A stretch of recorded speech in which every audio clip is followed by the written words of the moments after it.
Okay, a very good afternoon, Your Excellencies, distinguished guests, ladies and gentlemen here, and to those watching around the world. I'm Samantha Johnson from Al Jazeera English, and I'll be your moderator for today's panel session, Policy Meets the Pitch, Integrating Sport into Social Inclusion Agendas. Now, I'm going to keep my introduction short, because on the panel we're going to be talking about how to harness the real power of sport, not just for competition, but for inclusion, education, health, and opportunity. But before we get to our esteemed panelists, I'd like to invite some of our speakers to the stage.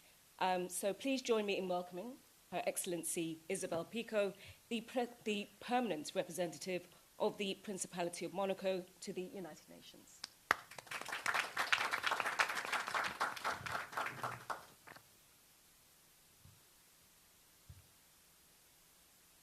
Good afternoon, everybody. I'm delighted to welcome you to this side event. This afternoon, you will have a successful story about the United Nations. It's not often that we have a successful story, and I think we need to spread them even more. So everything began with sport in 1993, when the member state added to the agenda of the General Assembly, building a peaceful world through sport and the Olympic ideal. 2 years later, we adopted the resolution of the truth. So, and in 2009, Monaco became, 2010 actually, the co-chair of the Group of Friends for Sport for Development and Peace. So, 1993, 1995, we have Copenhagen, and only in 2015, the SDGs. But the SDGs, the political declaration, really put sport on the map. We wouldn't have been there without the support of DESA and the member states. And it's been a successful story because we have seen through the years how sport can contribute to the SDGs, almost all of them, and how many young people benefited from this. And so I am really delighted that we can showcase this afternoon how something that could be so simple can be implemented on the world stage. So as Prince Albert II has said, sport can bring on the best of humanity, discipline, respect, and solidarity, and translate these values into lasting social progress. So you will have very concrete examples this afternoon on the social progress. And now we have on the Doha Declaration the action, because it has been proven it works.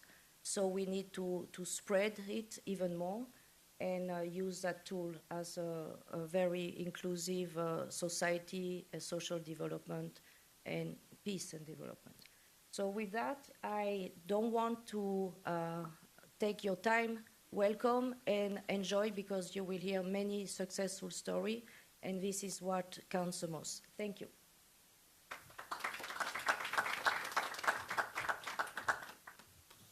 Thank you, Your Excellency, for setting the tone and the stage so perfectly. Appreciate you being here. We'll now hear from Her Excellency Alia Ahmed bin Saif Al Thani, the permanent representative of the State of Qatar to the United Nations.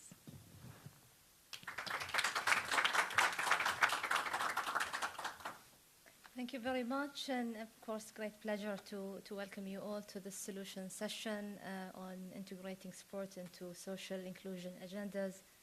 Happy to co-host it together here with Monaco, UN DESA, UN Women, the International Olympic Committee, and of course, peace and sport.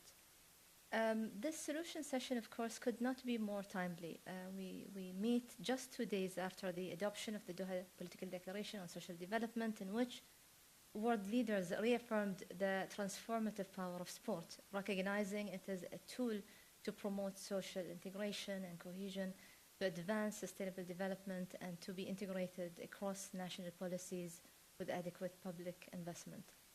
Sport is far more than competition and recreation. It is a language of unity, a bridge of understanding, a pathway for empowerment. It opens doors to opportunities, creates livelihoods, and strengthens both physical and mental well-being, but perhaps most importantly, sport brings people together across communities, cultures, and generations, reminding us of our shared humanity.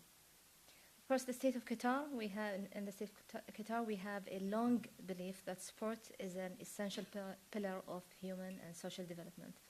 It is a cornerstone of our national vision 2030, which sees sport not only as a driver of economic growth, but also as a means to enhance well-being and enable every individual to reach their potential. Our third National Development Strategy for 2024-2030 reaffirms this vision.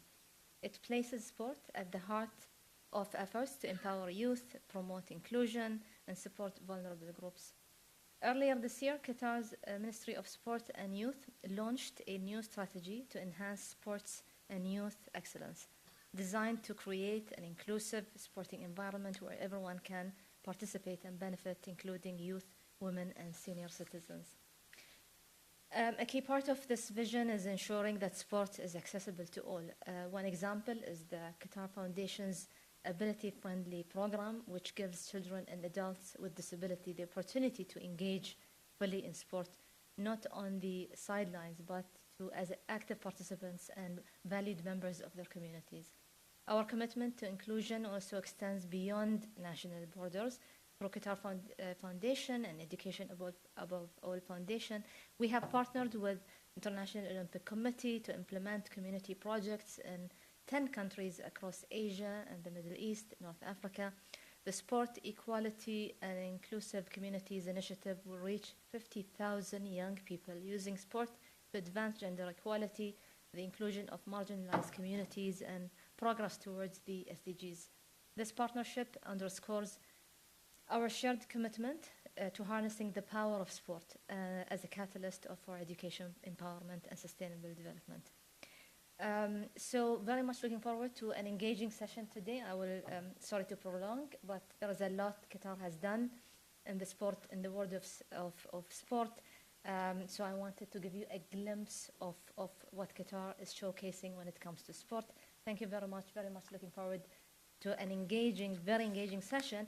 And before I leave, I just want to welcome and to give a shout out to Mu'taz Barsham, our Qatari high jump world champion. Thank you so much for being with us today. Very proud of you.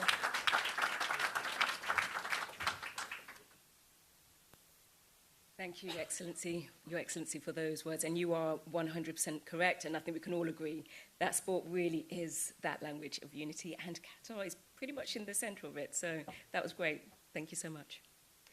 Okay, so it's now my pleasure to welcome Mr. Lee Junhua, the Under-Secretary General for Economic and Social Affairs.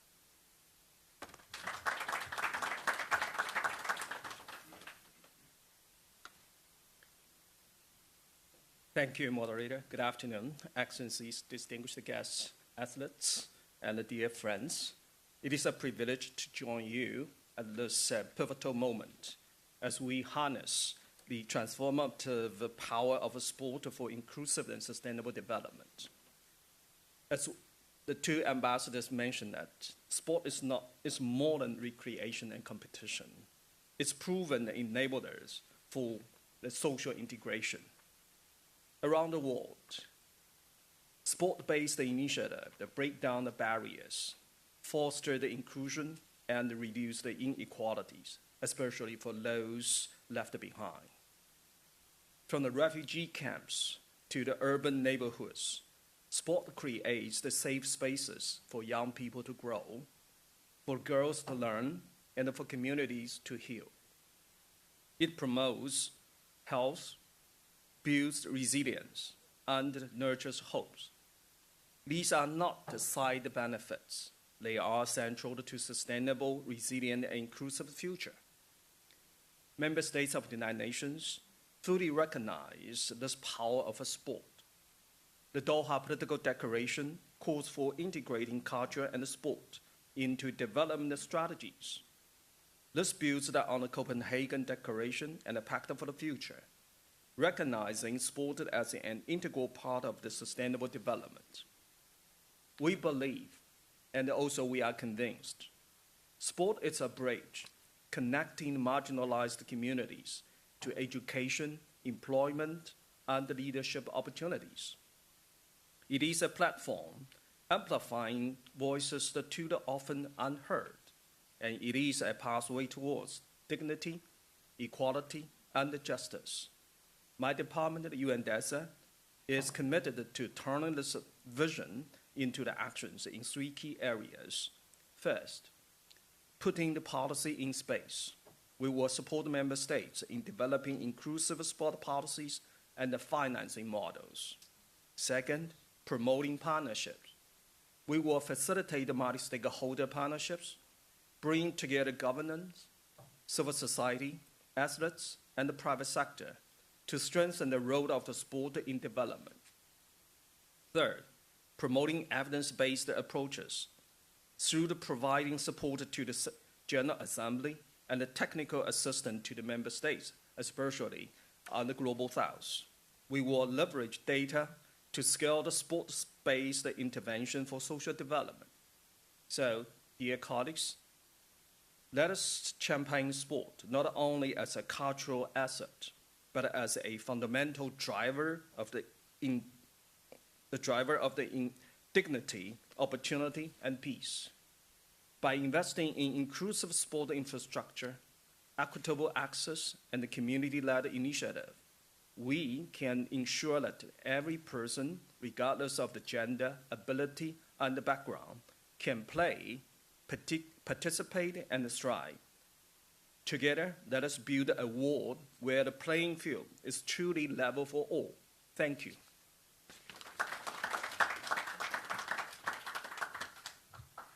Thank you, Mr. Lee, for that very powerful message. We appreciate you being here. Okay, now we'll hear from Her Excellency Sima Bahous, the Executive Director of UN Women.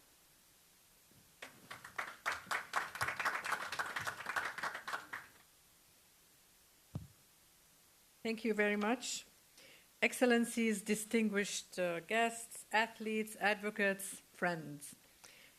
UN Women is honored to co-host this side event with the governments of Qatar and Monaco, UNDESA, GGC, and Peace and Sports on the sidelines of this second World Summit for Social Development, in which we are delighted to be participating. And thank you, Qatar, for the summit. In a world seemingly ever more divided, sports has the potential to unite people, to transcend borders, and to drive social inclusion. From the first gender parity Olympics in Paris last year to the historic 2023 FIFA Women's World Cup watched by 2 billion, sport has proven itself a truly powerful lever to challenge stereotypes and to expand opportunities. We squander this when we fail to prevent violence and harassment, unequal pay, unequal access to facilities, and the absence of women in sport leadership. These issues are not just sporting ones. They are part of what shapes societies. And let me share with you 3 data points. Some of our data from Deloitte tell us that 80% of female Fortune 500 CEOs played sports as they were growing up, and most stay and say that sport helped them succeed. On the other side of the coin, despite everything sports has to offer, girls are dropping out of sports at twice the rate of boys by age 14. This is the Women and Sport Foundation report. Another data point is 70% of girls say they don't feel they belong in sport due to gender stereotyping. And this is from the womeninsport.org report as well. So, my dear friends and colleagues, UN Women is stepping up as a partner to drive change. Our new sports strategy leverages sport to shift social norms, to transform attitudes, and to build inclusive communities where women and girls thrive as athletes, as leaders, as change makers. Programs like One Win Leads to Another in Latin America and Get Into Rugby Plus in the Pacific, these programs build girls' confidence, leadership, and violence prevention skills. In Bolivia, Egypt, Guatemala, our Safe Cities and Public Spaces initiatives make sports facilities safer and more welcoming to women. Project Golkipa in the Pacific Islands engages parents, educators, and faith leaders to create safe sporting environments for women and girls. Together with the IOC and FIFA, and through global initiatives like Sport for Generation Equality, we are building global momentum for gender equality through sports. That is why this 30th anniversary of the Beijing Platform for Action is the moment to realize sports' potential for connection, for gender equality, and for community. And this World Summit for Social Development is the moment to realize sports' proper role as a driving force for social inclusion, gender equality for every woman and girl everywhere. And I thank you.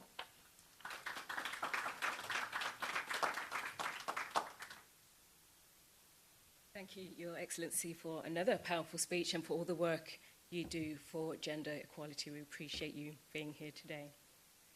Now, we are also honoured to share a video message from Miss Kirsty Coventry, the President of the International Olympic Committee. So could we please show the video? Your Excellencies, it's a real pleasure to join you today, if only virtually, for this World Summit on Social Development. Many thanks go to all our UN partners for organizing this important gathering. I am especially grateful to the permanent mission of Qatar and Monaco as co-chairs of the UN Group of Friends of Sport for their leadership. Together, you are uniting so many partners around a shared goal, building a more inclusive, equitable, and sustainable societies. I'd like to start with a personal story. A few years ago at my foundation back home in Zimbabwe, we ran a small community sport program to give children safe spaces to play. In one activity, we asked the children to vote for a prize that recognized friendship among their peers. Almost every child voted for Trish. She wasn't the fastest or the strongest, but she was the one who encouraged everybody else, cheering on her peers every day. Afterwards, her father came to speak to me. He told me that he had been considering pulling Trish out of school because he could not afford to send all of his children. But seeing the other kids celebrate her that day, seeing how others valued Trish, that changed his mind. Trish stayed in school, and a few years later she graduated. That moment changed her life. This story also reminds me of something else. When we invest in sport, we invest in people, in potential, in belonging, and yes, in hope. Right now, the world needs more of all of those things. Inequality is rising. Conflicts are tearing communities apart. Too many young people are left out of education or work. We need solutions that are simple, inclusive, and affordable. And sport is one of the most effective, low-cost, high-impact solutions we have. Research shows that every dollar invested in sport-based programs returns $5 to $6 worth of social value, and sometimes much higher than that. These programs help improve school attendance, boost health, reduce inequality, and build stronger communities. Few other investments deliver such wide and lasting benefits for so little cost. Together with our many committed partners, including many of you here today, we are turning the Olympic values into real improvements in people's lives, in communities, classrooms, health centers, refugee camps, and city streets. With hundreds of initiatives across more than 180 countries, we see every day how sport delivers meaningful impact in peace, education, health, gender equality, and youth development, and how local action brings these values to life in ways that are rooted in each community's reality. So the message today is simple. We do not need more recognition or more initiatives. We need to scale what works together. And sport works. We need policies, partnerships, and investment to help proven solutions like sport reach more people everywhere. I want to thank all member states for recognizing sport in the political declaration as a tool for inclusion, cohesion, and social development. But now, we must turn this recognition into investment in sport, because investing in sport is investing in people. It is investing in potential, in belonging, and in hope. And as we go forward, I hope you'll remember Trish, one young girl whose life changed because someone saw her value through sport. Imagine what we can do if we give that same chance to millions more. Thank you for making sure that policy truly meets the pitch. Well, she may not be here physically, but I think we all felt that message virtually. So a huge thank you to Ms. Coventry for that message.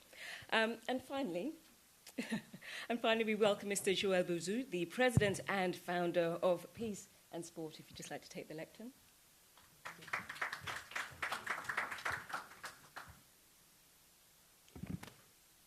Thank you. Excellencies, distinguished delegates, first allow me to express my sincere appreciation to the Department of Economic and Social Affairs, the permanent missions of Monaco and Qatar, UN Women, and the International Olympic Committee for joining forces in this initiative. Our collaboration embodies the very spirit of this summit, working together across sectors and borders to make social inclusion a reality. Today, we face a worrying trend. Trust between people is declining. Narratives of us versus them are increasing. According to the World Economic Forum, polarization in society is one of the top 5 global risks for the coming years. This deep lack of trust destroys social cohesion and makes our societies less inclusive. If we are all gathered here today, it is because we believe that sports offers a powerful and cost-effective tool to foster dialogue and inclusion. Sports helps to build and sometimes rebuild trust. But this does not happen automatically. It requires intention. It even requires a change of paradigm in the way we teach and use sport in society. Sport should not be limited to learning technical skills to perform or to entertain. The equity that sports provides, where everyone is equal in front of the same rule, should be leveraged to build up self-esteem and dignity, to teach respect, to foster mutual dialogue and inclusion. Without this intentional approach, sports potential is lost. But with this intentional approach, it is peace we can teach, with sport as a tool, and we can measure results on the ground through dedicated indicators. Allow me to share a concrete example that comes from Colombia. A boy, only 13 years old, was involved in gang violence, criminal activities, and drug use. When he entered a social program through football, run by our partner, COP Colombia, he found community and structure. He did not join a regular club. The focus of Colombia is not performing. It is also. But it is to provide alternatives for vulnerable youth through football. And that worked. The young boy left violence behind. Today, many years later, he is an educator in the same program that once helped him and a respected mentor for youth people. This example shows that sport, when used with the right intention, is a cost-effective driver of social inclusion, one of the core priorities of this summit. And we don't need sophisticated pitch for that. 2 wooden sticks and a fishing net are enough to set up a volleyball court on the side of the Tanganyika Lake and to set up dialogue between Hutus and Tutsi communities. Sport potential is increasingly recognized. In the political declaration adopted here, heads of state have committed to integrating sport into social development policies. But which sport? The one I just mentioned? So now it is essential to push the recognition further. It is time to take concrete action and make the paradigm change the reality. Because it works only if the focus shifts from developing sport itself to using sport as a customized tool for social development and peace. Over the years, through direct observations and academic research, we have identified a key challenge for this transition: the lack of communication between policymakers and actors on the ground, combined with difficulties in understanding each other's needs and priorities. Today's solution session is an excellent example of how to overcome this challenge, because it brings together diverse voices, including those of the athletes, to exchange perspective and build up solutions. Bringing the athletes, and we have some here today, the role models who talk to the youth often better than the politicians or the governments. This is exactly what we have been doing at Peace and Sport, and also sometimes at the World Olympians Association, since our inception, serving as a bridge between the field and decision makers, ensuring that both sides are heard and understood. A concrete example of this comes from Latin America. We invited local authorities to the Friendship Games, the annual celebration of our sport-based programs. This encounter strengthened their connection with the communities, led to greater international support, and enabled the program's expansion to new areas. At Peace and Sport, we remain committed to this mission, to continue acting as a bridge, ensuring that policy meets the pitch and that inclusion becomes a reality for all through sport. I want to thank you, and at the end I would like to make also a wink. This is a white card. Thank you.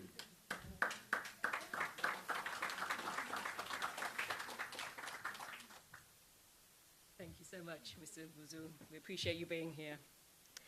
Okay, so now we move on to the real conversation. And for that, I'll be joined by an incredible panel of legends, leaders, and change makers. So, firstly, I'd like to introduce Mr. Michael Sylvestre, the former footballer for Manchester United and France. If you'd just like to join me on stage. Thank you. Ms. Katia Mascani, the Associate Director of Public Affairs at the International Olympic Committee. Mr. Mutaz Bashim, the Olympic and world champion in high jump for Qatar. Thank you. Yes, please clap. Ms. Tegla Lorupe, the former Kenyan athlete and president and founder of the Tegla Lorupe Peace Foundation. And Mr. Michael Kasich, the technical head for East and Southern Africa for Education Above All Foundation.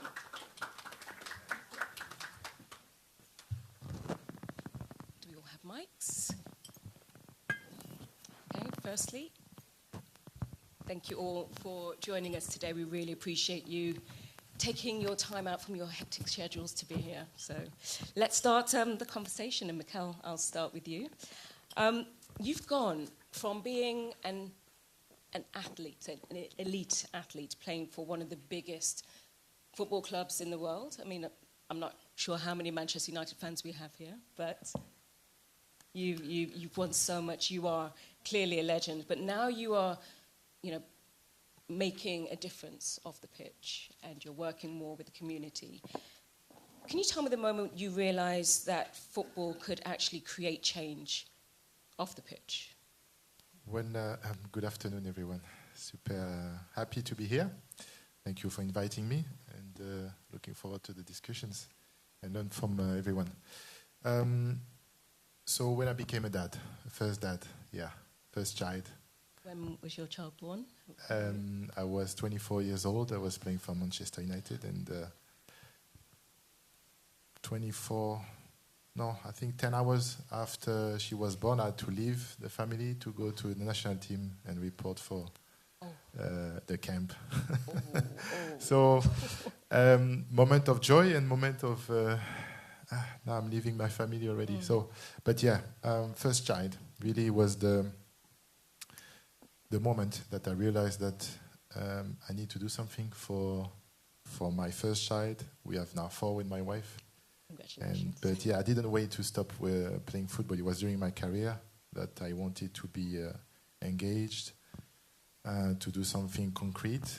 And through Manchester United, through UNESCO, I was dedicating some of my free time to make a difference, especially with the youth in Africa, in Caribbean. I'm French, originally also from Guadeloupe. So yeah, after the first child, that was for me the start of my journey. And now after retiring 10 years ago, making more time for this type of initiatives because sport brings me so much. And just to give you, there was a few examples that was interesting, like concrete examples of children that were touched by sport and it changed their lives. And during my first personal initiatives with UNESCO in 2006, I set up a school in Guinea, Conakry. And one of the kids, there was 25 kids, only boys at the beginning. They were street kids, they would carry stuff the whole day to manage to make 1 meal a day. And amongst those, there was one who is actually now, he was 12 at the time, one of the leader. All of them played football.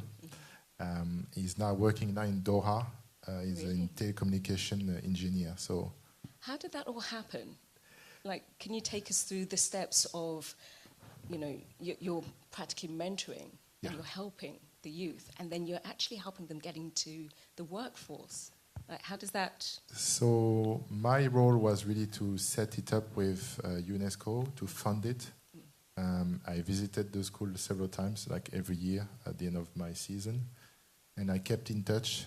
And the first job was to make sure they would learn how to write, to count, and to give them also apprenticeship in the local businesses. So carpentry, electricity, something like this. But this boy was so determined that he made it by himself without my support to Doha, and he's here. And we met again during the World Cup in 2022, and he met my family. It was amazing.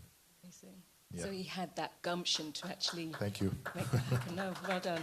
Yeah, very proud. Wow. Katja, thank you very much for joining us today.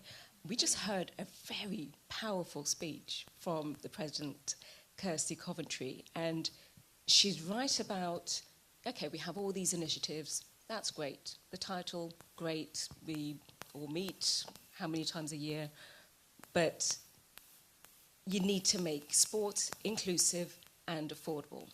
So how do you make that happen? How do you make that scale? Well, thank you very much for having me here today. I'm very happy to be able to join that panel. Just allow me 2 words first to thank our colleagues from the event who have been with the IOC co-sponsoring. I think, again, we are the same family of sports aficionados who come together to make this kind of events, and it's important, so thank you to all of them.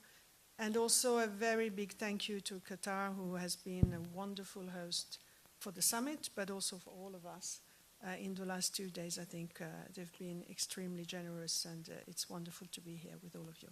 So now to your question. Well, it takes maybe 3 main aspects, I think. First of all, it takes multi-sectoral partnerships and collaboration. You really have to start to work with other sectors that can understand and appreciate the value of investing in sport. It's about really pooling resources that come also from these different sectors in order to be able to increase the impact and the scope of initiatives that you are trying to do. So bridging those different sectors and finding ways to collaborate. And then, as the President said, also, it's about scaling what works. So it's really building on existing frameworks, on existing initiatives, and very much look at how you can capitalize on that to increase the capacity of these initiatives to be meaningful, to be sustainable as well, and to have a greater impact. And this is really important.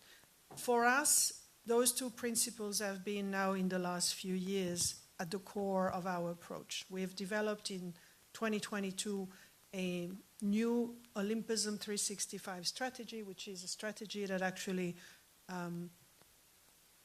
promotes and really puts the focus in the organization on the role of sport for sustainable development. And it's an umbrella strategy that also tries to bring on board all of the different initiatives in the organizations, in different departments who are, in a way or another, delivering on some aspects of it, from gender equality to education. So bringing coherence also in the work that we do.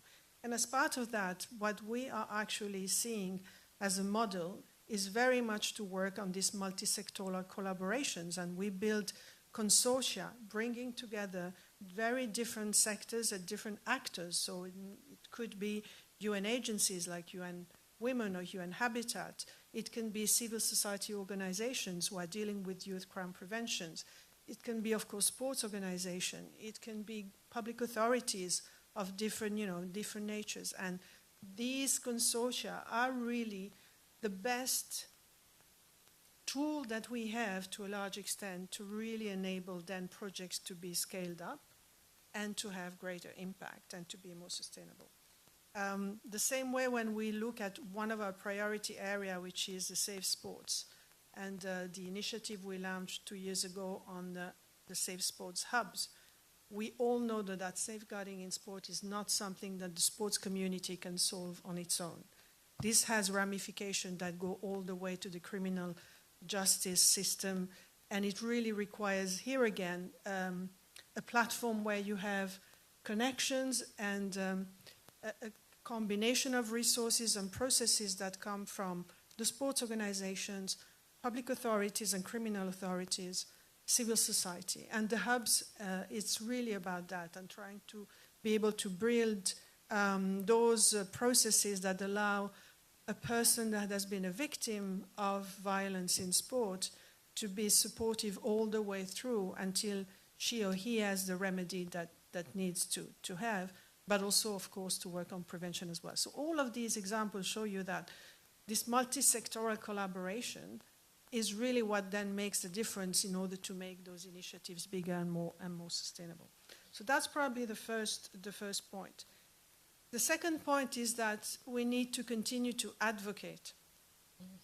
But we need to advocate to the people that are outside this room. We often tend to speak to the converted, and I think all of us, and I see many in the room that have been around just like me for many years, we know, and we are more and more convinced, and because we see more and more initiatives that do actually work on the ground.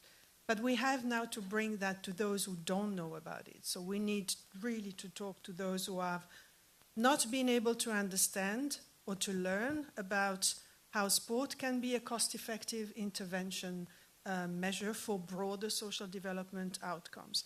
And this is in particular looking at sectors like the financing and development sector. We know, and the President mentioned, the return on investment for investing $1 in sport brings $5 to $6 of social return, and sometimes even more. We also know that the sports sector is probably the sector that has the most fast-growing pace in the economy. So it's really a very vivid sector that it's worth looking into and investing into. So nowadays, when all of the resources are so stretched, where we have all of the challenges that we've heard about before, looking at cost-effective intervention is really what matters. And in order to do that, you need to look outside the box. just one example, and then I'll stop there. So can I just cut in a little bit? Because you made a very interesting point at the beginning. You said that you need to speak to people more outside of the room. What challenges have you faced in terms of trying to connect with people that aren't as, like, we're all on the same page here, but what challenges have you faced, or the ISC has faced, in terms of speaking to the outsiders, so to speak? Well, I think all of us have used, our different convening powers, different organizations, as Peace and Sport and others. We have the opportunity to speak to many high-level organizations, governments, etc., etc. What is really important is that we come with a very consolidated and I would say backed up argument that allows to really make the case for sport. So we need very solid, hard data that demonstrates the return on investment. And then, as we did, for instance, we've reached out to the financing community. We are part now of a coalition of public development banks who have really started to see that actually investing in sport is very beneficiary for them, for their broader strategies of development. And when you have the financing sector who starts to realize that, and they have committed to invest 10 billion by 2030 in sport-related interventions. So it really shows that it's a sector that had never really been, approached before. You come with very compelling argument, you demonstrate the impact, and then, of course, they come on board. So that's also something that really need to continue to do. And otherwise, finding the resources for all the sports program that we all know work is going to be more and more challenging. Last point, and then I'll leave it for the other speakers and Bakshim. And plus, we've got time. We're fine. No. We're good now. But I think one other aspect which is really critical is that in order to generate that impact, we have to work on a systems change, meaning that it's obviously critical to continue to invest in programmatic interventions. We still have millions of girls and boys that still don't access sport out there, so we need to have those programs that go down to the communities.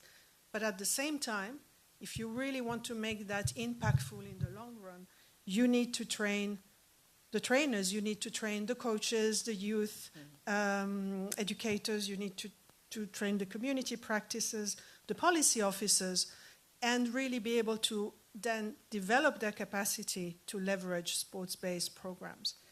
Same way for the institution. Institutions themselves need to have this technical, support that allows them to grow and to be very supportive in the long term of these programs. And that means also giving them the capacity to measure impact of programs. And last but not least, you need to continue to do knowledge, communication projects, advocacy, produce reports, run public campaigns that then make those sports-based intervention known to, I would say, the broader community and to policymakers as well. So changing the system and working on those 4 levels at a time. Okay, I hope everyone's got that, because that was incredibly thorough, but thank you. I really do appreciate your answer. Mutaz, again, thank you so much for joining us. I really appreciate you joining this panel discussion. Look, I've only been living in Qatar for 3 years, so you're the best person to tell me about this growing sporting hub. How do you see sport and athletes driving social change, especially in this region? First of all, again, good afternoon, everyone, and thank you for welcoming me. Thank you for inviting me to be here.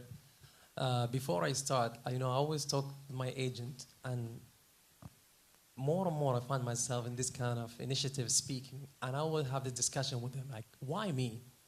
Like, I feel like there's so many people that are more educated than me, they have more experience in this field, and it's just to think between me and myself, and I found the answer. It's the influence, the sport influence, and that's something that made me who I am. I know that when I want to start the sport, like, my number one hero was my father, and he influenced me so much that I wanted to be him so bad. And after that, I fell in love with the sport, and there's so many people that I used to look to and make who I am. So I feel like the influence is number one thing that create athletes, is the one that create change, and is the only part that I, as an athlete, without my education, can bring to the table and can make so many people relate to. So back to your question is, I use my sport influence. And so many people following me. There's so many kids following me. If I go today to compete or I go to a track, people are more and more interested, of course, because I have the result, but also because they are influenced because they wanted to follow. They wanted to be that person. They wanted to be that champion. They wanted to be in the podium. They wanted to be celebrated, as I used to want so bad.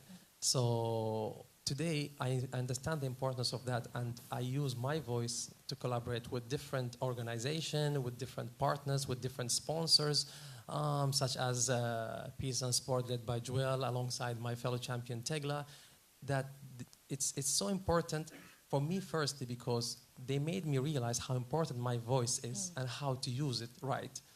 As you mentioned, all that is nothing without the right people, the right message to the right people, and if we're not using it well, we're not just here gathering to gather, you know. It have a reason why we are here. There's a lot of resources being put to that, and we make sure we translate these resources for the result that we are along looking for. And with your influence, what change have you actually seen on the ground? Because I understand, I mean, you just mentioned it, the amount of work you do, especially with the youth. What have you seen? What case studies do you have? After, for example, after my moment of sharing the gold medal in Tokyo, I know there's so many people connected. Wherever I go, people talk about it, whether I'm in the mosque, whether I'm in the grocery, where I pick my children from school or whatever. And it have a power. I use that. I partner up with so many, like for example, my partners Aspire Academy, whether it's Qatar or different organization, and I started my own platform. I started the What Gravity Challenge, and with that I created a platform for the athletes to come to participate at the higher level, but also to bring the youth close to that, you know, to close the social gap between. Because I used to look at these athletes and I thought that they were on a different planet. They are there and we are here. They're our idols. That's yeah, what exactly, we want to be. We want to be like you guys. You know? And it's, for me, personally, it was difficult because for me it was so difficult. I feel like I used to miss a bridge in between. And that's what I wanted to do. So with my initiative, when I started that, I created the closure of that. So I include the youth. You know, I invite so many youth every year to come to participate, to see, to connect with the champions, and we take care of all of that. Other part is we started definitely working with social organization, not only to educate, but also to involve different parts of participant of society, like people with disability, and make like the sport available for everyone. You know, we don't own the sport. There's not a single person that owns the sport, and so many people don't have, let's say, the capacity or maybe even the finance to participate in some sport. And I always talk to my organization, to my partners. I say, listen, how can we make the sport available and accessible to everybody? You know, I used to be a dreamer, you know, or I'm still a dreamer, but I had a dream. I feel like I'm living my dream, and there's so many dreamers among us. But sometimes the only obstacle that stands in their way because their dreams or the sport that they're trying to pursue, it's expensive. And imagine being a father or a mother, you want to take your son or daughter to their dream place or to pursue their dream, and the only obstacle that's in your way is a financing obstacle. They have the talent, the it's drive, so difficult, you know. yeah. It's really touching. Now that I'm a father, I know how hurting that is. So we work with my partners to make sure we have safe platforms for them and free of charge and accessible to everybody. You can be a dreamer, but a dream is nothing if you don't put the work in, or if you don't have, I don't know, just the support. So I think that's amazing, the fact that you are closing that gap, and you're, to coin a phrase, you're putting your money where your mouth is. So congratulations. Thank you. Thank you. Let's move on to another legend, a trailblazer, Ms. Tegla Lurupe. Again, thank you so much for being with us. You do a lot of work with young girls, women, women's rights and education. What would you say the main barriers are in keeping girls and women? from accessing sport in marginalized communities. Thank you very much.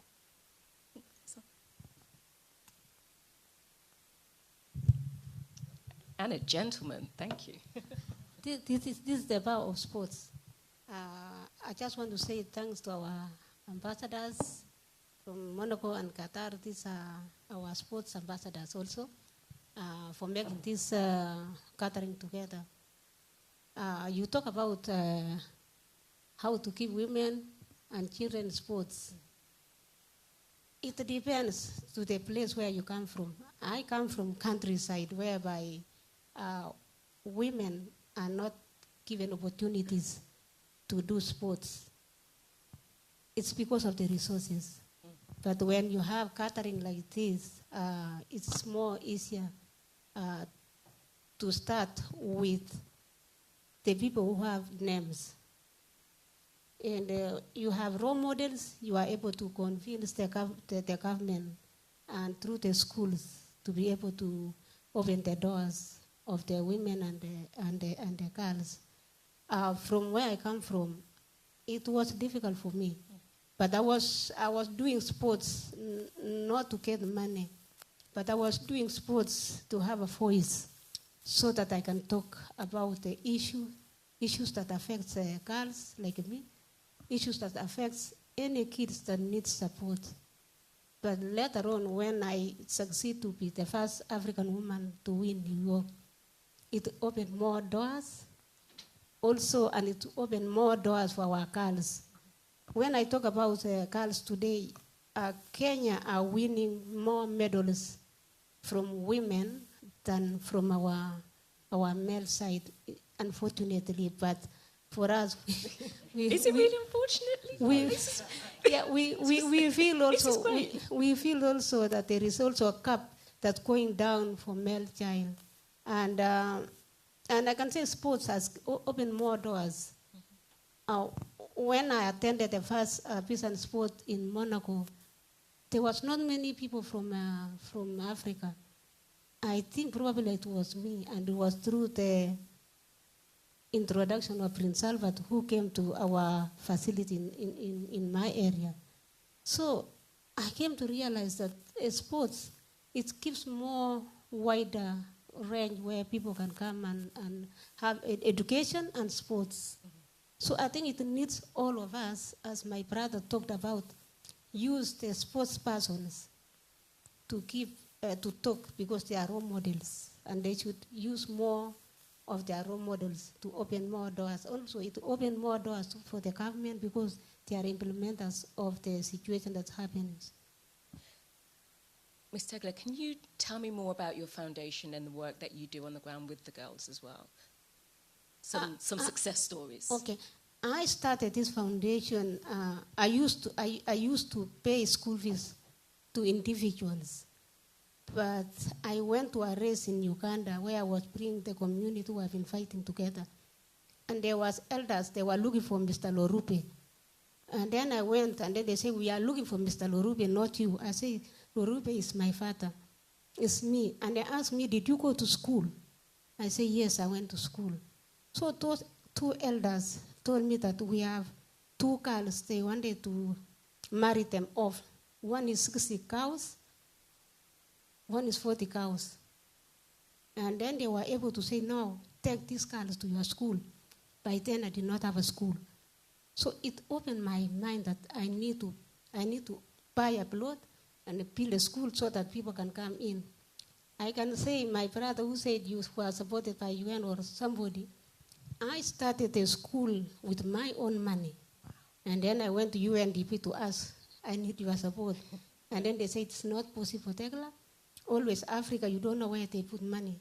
I asked, "Listen, go and look what I've done. I have put something up to here, but I need that support." So that's how I started this school. Today, we have, since 2014, we have 7,000 kids that they have gone through that education. Wow. And I can say that I got also a support thanks to the Prince of Monaco who came and gave us water. So through this support, they are able to also to support the kids, not only girls, but I see every kid need our support, every child, whether you are a boy, whether you are a girl. And some years later, he came and visit, and he will talk on his behalf. But today, we have, through that program, I was able also to come with the first refugees athlete, and that we work together with IUC. And I put them through education. Tegla, we commend you for all your hard work and your efforts, and the fact that it's paying off as well. So Thank you. congratulations. Michael, that was a very nice segue. Thank you for doing my job. Can you tell me more about what you do as well, and some of the success stories, and how education is very important when it comes to the foundation and what you're working on? Okay, thank you. I wasn't expecting Tegla to put me on the spot, because we did make a visit. The funding hasn't come through, but we're still hopeful that because... She's manifesting it, so it's coming through. Yeah. It was destiny, I think, that we were together on this stage. We approached this issue a little bit differently. I work for Education Above All. It's a foundation based here in Qatar, aiming to ensure access to education for the most marginalized. More specifically, I work on a program that's targeting children at primary age who should be in school but aren't. And globally, there's 78 million children at just the primary level who should be in school who aren't. A couple of years ago, we did sort of an internal little survey, and we found at that time about 30 of our 70 projects had some kind of sports component. Now, sometimes they were a sports for development, so sport was used as a platform to educate about health or other social issues of relevance to the community. Some were more simple, providing recreational equipment, football, skipping ropes, and things like that. So they varied in sort of the level of involvement. But we always felt that because we work in education, and schools and learning sites are places where children naturally congregate, it makes sense for sport to happen at these sites. It can happen as part of the formal school curriculum or part of extracurricular activities. So we're reaching children within school, but also those children who are out of school. And the evidence shows that sport can act as a hook to bring in children who otherwise may not feel comfortable, either because of age or other reasons, showing up in a formal classroom. Here they can get exposure to a sport, but through a sport for development platform, could also get access to, maybe life skills, job skills, which can lead them to better opportunities for their future. Research shows a positive association between school-based activity, physical activity, academic performance, improved school attendance, and retention among school-aged children and adolescents.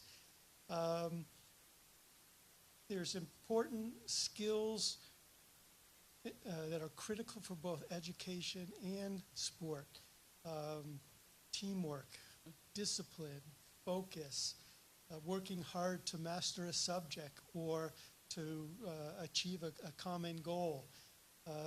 Those are transferable between the sport, between the education sector, and used in combination, they mutually reinforce each other. They have an opportunity to practice both in the classroom but also on the pitch or in the field. And we've already talked about the particular benefits of sport are even more beneficial to girls, especially girls who in some contexts don't have an opportunity to have social interaction outside of the home. So sport provides that. Participation of women, Tegla and others, it challenges those gender stereotypes and discrimination. They serve as role models. And participation can improve confidence and self-esteem. further in terms of inclusion, someone earlier used the term bridge. Again, a school using sport can serve as a bridge for, again, those older students, older young people who've lost their opportunity to education to participate in schooling. In fragile contexts, we know that sport, physical activity is critical to dealing with stress, anxiety, depression, and trauma. And so it's critical there. It's a platform to discuss social issues. And we see education and sport, the relationship, in a way that there should be no sport intervention initiative without the broader context being considered. For example, health, nutrition, wash, hygiene, sanitation. So any sporting initiative could easily be supported by these other kinds of sectoral work to increase the impact. On the opposite side, what we can do is a health project could have a physical activity component. In fact, you see more and more doctors are prescribing physical activity, and it's proven to be actually more efficient or more effective than medication and talk therapy. In terms of isolation, in 2023, WHO said that loneliness was one of the most critical issues, health issues facing the world. And so sport provides that platform for people coming together. Sorry, did that, with that particular stat, was that progressively, or did it get progressively worse after 2020 because of the pandemic? Sorry, could you start the first part of the question? Sorry. Just going off the back of what you just said about the loneliness part, did it get progressively worse, or was it highlighted because of what happened in 2020? Because we were all isolated, we were all just kept from each other at Certainly, that time. COVID was a big part of it. Social media is another big part of it. People spend a lot of time in virtual interactions without sort of the real life interactions. So people aren't connecting in the ways that they used to in the past. In some parts of the world, the rural communities, people from the village aspire to go to the cities to live. So the families are becoming disjointed, and so that support, internal, familiar, extended family in particular support is being lost. So there's a number of reasons why loneliness is becoming sort of an epidemic, a silent epidemic, but an epidemic nonetheless. Wow. I'm sorry to say this, but I think we've run out of time. I actually do have more questions, but I really do appreciate each and one of your answers and the conversation. Not just, you come up with actual solutions. And yes, you might have come up with the stats and the facts, but you've got some positive stories, and that's what we need, especially now. So again, I thank you, each and one of you, for being here today. I'm pretty sure that the conversation will carry on after this. I believe we do have a Q&A from Miss Fatma Al-Mahadani. Is she here with us? Hi. You're Qatar's UN Youth Delegate at the Ministry of Sport and Youth, so appreciate you being here. Yep. First of all, Your Excellencies, guests, thank you so much for allowing us to have this opportunity to look at your insightful discussions. I mean, as the youth of Qatar, we're truly inspired to look at the local action that has been implemented, but also the global change that's currently going on, and especially implementing and really taking sports at the heart and at the center of everything that you do. So thank you so much. My name is Fatma Mhanadi. I serve as the Qatar UN Youth Delegate. I'm one of the 6 UN delegates that are representing Qatar and in any youth activity that is in the United Nations. And I think bringing up the topic of young people, and I'm really grateful to see how a lot of you have witnessed and mentioned young people. I think we often talk about the power of sports to unite communities and to promote inclusion, But the real question is, how can we make that happen in a meaningful and sustainable way? A lot of you are approaching this type of strategy. The question here is really, how can we ensure that sports can become an inclusive platform that also empowers all youth across the world, especially young women, especially youth with disabilities, to allow them to be participant and truly impactful in the social development policies that are going on in our countries, even here at Qatar. If sports is truly used wisely, I mean, it can truly become one of the strongest tools for achieving social cohesion, for looking at our agendas and truly, I mean, working upon them. And the goals of the Doha Declaration, most importantly, which Qatar has been working tirelessly on achieving and in making true progress, and the 2030 agenda for the SDGs and Qatar's NDS strategy. There's a lot of things to talk about, and I would really, really like to hear from you amazing panelists. Thank you so much. Thank you for that question. Thank you. Okay, so who would like to jump in? Oh, wow. On the right side. So. Go on, if you'd like time? to. We do have a bit of time, it's fine. Yeah. All right. Yes. Okay. Just for, yes, thank you. Great question, by the way. Love the energy. So I'm going to talk to you about a practical and something real that has been happening with the FIFA. I'm working since a year and a half on the anti-discrimination, especially fight against racism. So it's a players' voice panel, 8 women, 8 men, former professionals, international, around 800 caps. So this is fascinating work we are ongoing, that is ongoing. But just to go back on your question, specifically in terms of inclusion and make sure it's sustainable, FIFA has been pushing a lot to increase the number of competitions and number of participants. Because if you look at all the World Cup winners, they've been coming from Europe and South America. So now the project, especially since Arsene Wenger joined FIFA, is about increasing the number of chances of the countries from Oceania, from Asia, to participate, to be there on a big stage, to make sure the girls, the boys are inspired.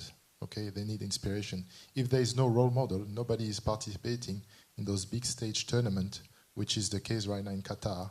You have the Under-17 World Cup, which is taking place at Aspire Speta local.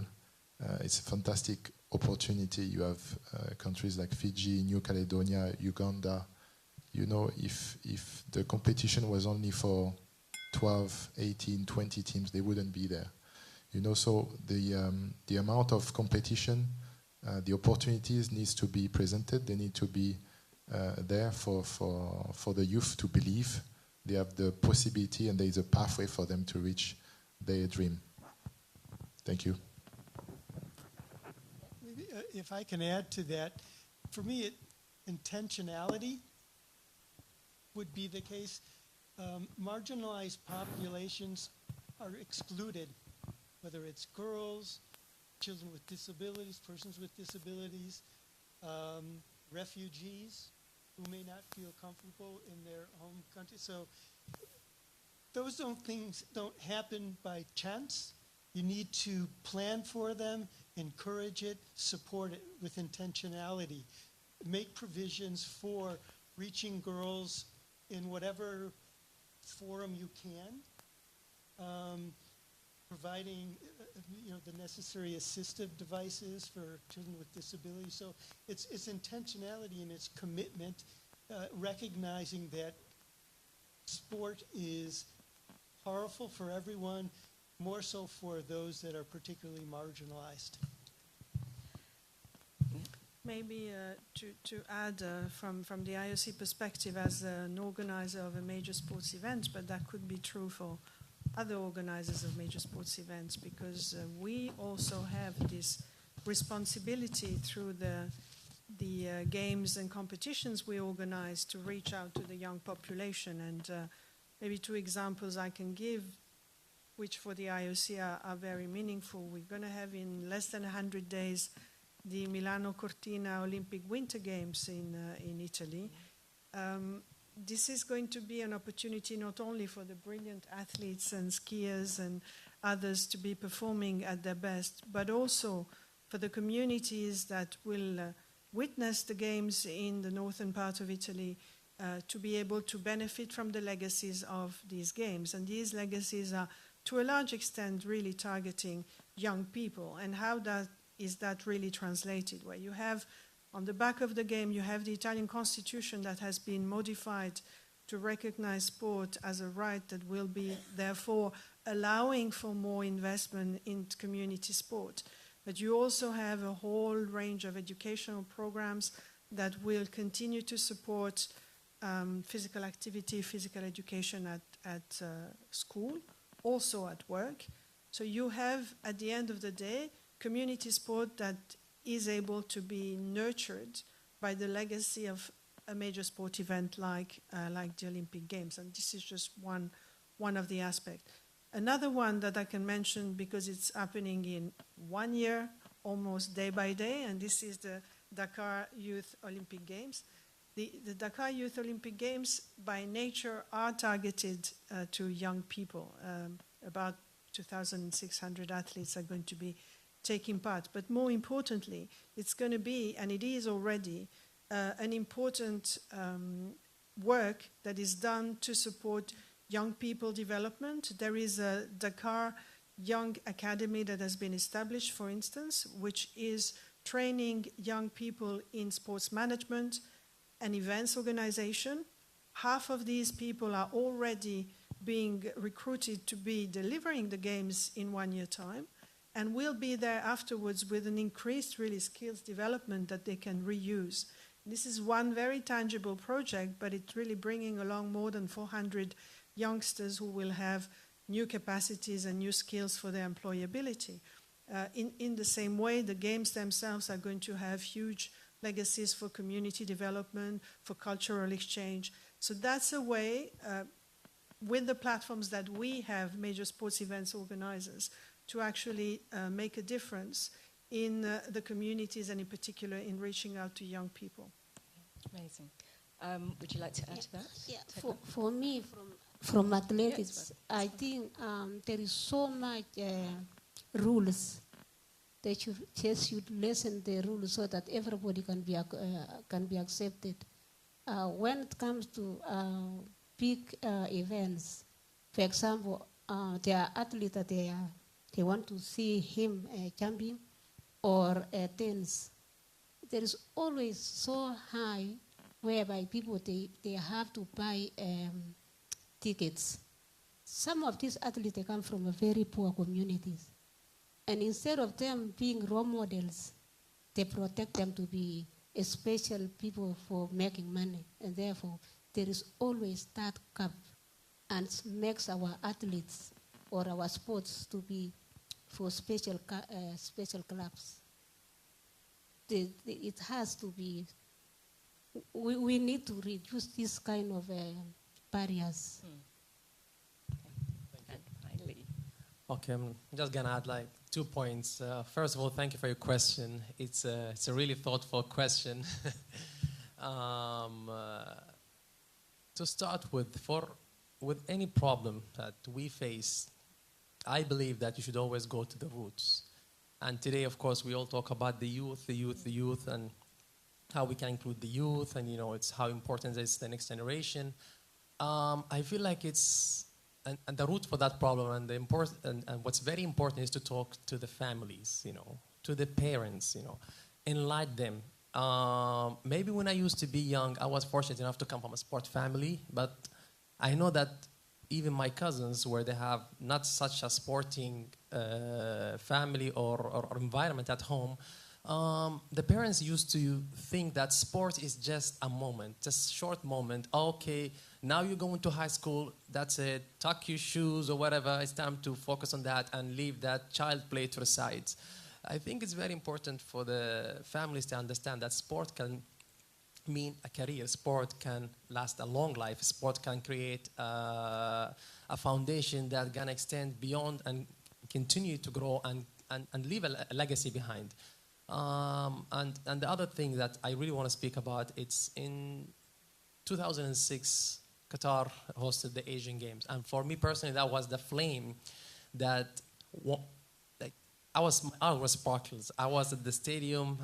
Of course, I wasn't an athlete at the time. I had a role. I used to help the athletes carrying the basket of their clothes, and I was so fascinated by everything going around, the fight, the audience, the organization. Fast forward in 2010, I was able to actually participate in the Asian Games in China, and I won that, and I won the Asian Games following that, and I won the Asian Games following that. And I'm telling you that not to brag, but I'm telling you that because, okay, I can brag. It's not bragging if it's true. It's not bragging if it's true. I'm telling you that because from the moment that I heard that Qatar is running to host the Olympic Games or join the bid for 2036, I said yes, because I know that's the wave, you know. I thought my kid's gonna be on that age that I was when I used to, went to the Asian Games, and it gave me the flame. I'm like, okay, I'm gonna make sure they will go there, support, do whatever it takes, help, because I know that's gonna give them the flame to take their dream to the next level. Want them to be so bad, joining the sport family, the sports sector, and also evolve in that. So many differences when I was young and now, because social media, of course, a big factor is introduced. My children will never know life without social media. I consider myself lucky enough to be part of the people that, witnessed sport before social media. We used to go to the stadiums. You have to fight your way to go. We are out every single day playing football or any kind of sport, whatever that's available for us. And that definitely, I feel like it evolved our social gathering. We felt more as the social interaction with the children, but doing sport. I feel like it's something that gives us different type of skills.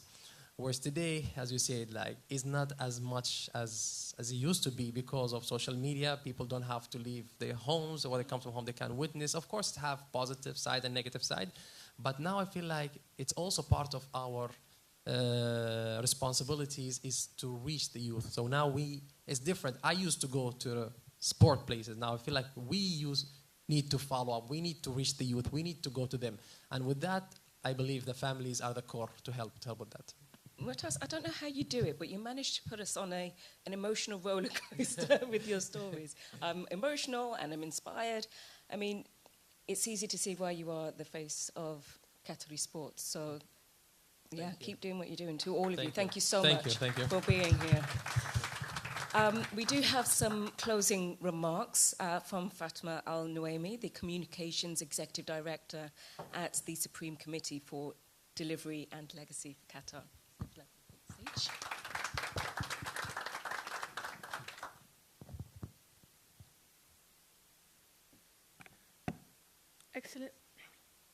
Excellencies, distinguished guests, esteemed athletes and friends from the world of sports, it is an honor to close this inspiring day here in Doha, a city that has become a crossroads for sports, culture, and human connection. Throughout this summit, we have reaffirmed a simple but powerful truth. Sport is one of the most effective tools for social development. It can break barriers, empower communities, and remind us of what we have in common rather than what separates us. I have witnessed this personally countless times, working in sports for over a decade. It's what drives me every day to continue working in an industry that brings so much joy to billions around the world. For more than 20 years, Qatar has treated sport as a national priority. Through this Qatar National Vision 2030, we have invested not only in infrastructure, but in people, in health, education, and social inclusion. We understood early that sport could unite our nation, our region, and connect us to the world. That's why Qatar became the first country in the world to declare a National Sports Day, a public holiday when families, children, and communities across the country gather outdoors to celebrate well-being and teamwork and embrace every type of a sport. This decision, taken more than a decade ago, expressed a deep conviction that a healthy, active, and inclusive society is the foundation of a lasting prosperity. That conviction came to life in 2022 when Qatar hosted the FIFA World Cup, the first ever in the Arab world, and for many, the best FIFA World Cup ever. From the beginning, our goal went beyond hosting matches.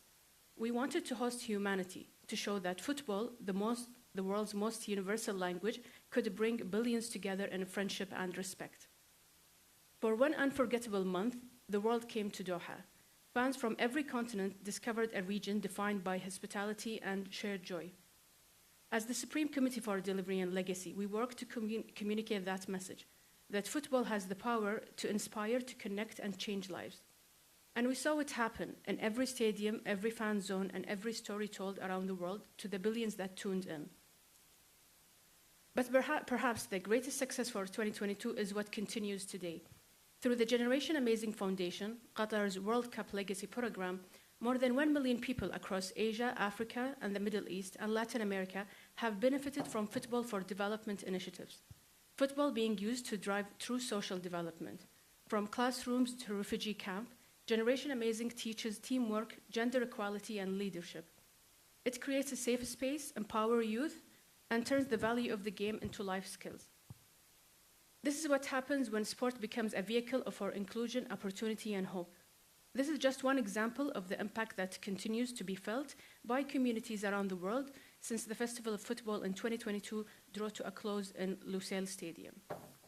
But that same spirit continues right now. In November and December 2025, Qatar is once again welcoming the world, hosting the FIFA Under-17 World Cup, the FIFA Arab Cup, and the FIFA Intercontinental Cup. These events celebrate the next generation of athletes, demonstrate once again how football can bridge cultures and inspire communities. Each tournament is another example of how Qatar uses the sport of bringing people together, from youth players chasing dreams to fans celebrating unity. The discussion today reminded us all that inspiration alone is not enough. We must embed in it policy. The Copenhagen Declaration, Agenda 2030, and the Pact for the Future all calls for integrating sport into sustainable development strategies, linking it to education, health, employment, and equality. Qatar has hosted more than 500 international sporting events, from the Asian Games to the World Athletes Championships, and each one has strengthened our belief that sport can unite people and culture in the pursuit of peace and progress. And it is this belief that we hope to carry forward the country's future hosting ambitions. Our vision for sport resonates deeply with the Olympics movement value of excellence, friendship, and respect, values we proudly share. Distinguished delegates, the Doha Declaration reminds us that the inclusion, dignity, and cohesion are the pillars of sustainable development. Sports embodies all three. It teaches teamwork where there is a division, it offers dignity when there is a disadvantage, and it brings hope where there is a hardship. So as we conclude the summit, let us remember when policy meets the pitch, humanity moves forward together. Because when we invest in sport, we invest in people. When we tell the story that unite, we build bridges that last. And when we play together across generation, borders, and beliefs, everyone wins. Thank you. Thank you so much, Fatma, for your closing remarks. And that concludes today's session, Policy Meets the Pitch, integrating sport into social inclusion agendas. Again, thank you to my panelists. And thank you all for being here. Thank you.